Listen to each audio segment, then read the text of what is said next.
Hey, it's Saturday, March 25th.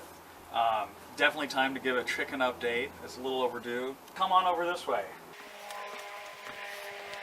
So the chickens, the update is that they are dead. A bit of a failure there. That's not to sound callous. It's been a couple months though. And it's hard to say exactly what happened. I mean, other than they were slaughtered, we went, it's horrible. We went away to visit my dad for 3 days. We had someone come over every day to check on them and feed and water.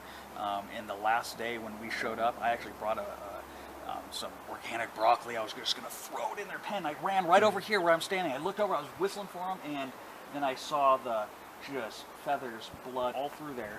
It was horrible. I don't know exactly what creature got them. My wife suspects maybe it was that neighbor's cat. I think perhaps it was a raccoon. I don't know, but none of this happened when we were here every day. So if it was a predator, perhaps it's just by virtue of us leaving and not having anyone here, the wildness kind of literally moved in over 3 days, and that's my guess. Or it was just timing of that happening, whether it would have happened whether we're here or not. I don't know. I don't know if you can see the neighbor's house. I mean, we're right in the middle of town. There's double houses in each lot. But yeah, I guess raccoons could be hanging out here. I called Ben PD. They didn't want to take the case, so I don't know. We're really going on our own here on what happened. But there's a few things I did good. It's not a total failure. I was able to keep the water from freezing even when it got down to -2, and I'll show a video on that because that is something to get out of the whole process. We really liked having chickens. This year, as you can see, stuff is starting to grow back and we don't have new chickens. We're not going to get chickens for this year. It's a bit time consuming because I work more than full time. We have a little baby and that takes up time. I mean, in a good way, where I like having a baby. We never had mice until this whole process started. They got into the chicken food.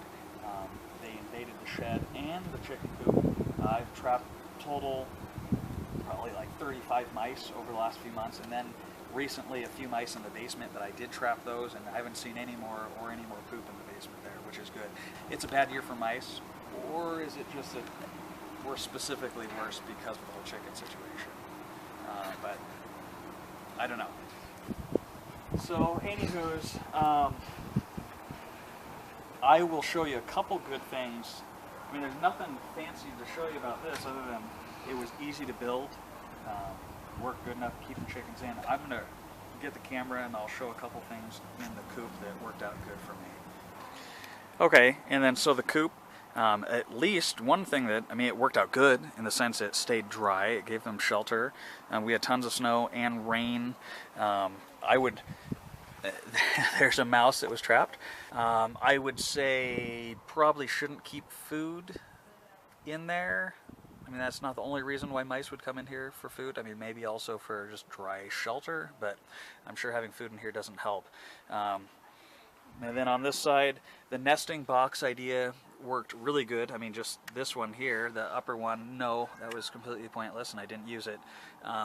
What I did have here, this little roost right there, behind it is another tub, and actually it just turned out that both of them would sit on that 2x4 there and they would just poop over into the other bin. It just made it that it was super easy to clean because I just come out here every few days and there'd be a giant pile of poop in that far back tub, and then I would just dump that out, and really they almost did not poop anywhere else except for right there because they spent most of their time just running around in the little run here. So anywho's, it was an experiment. Yeah, I'm not sure if this is of any help, but thanks for watching, everyone.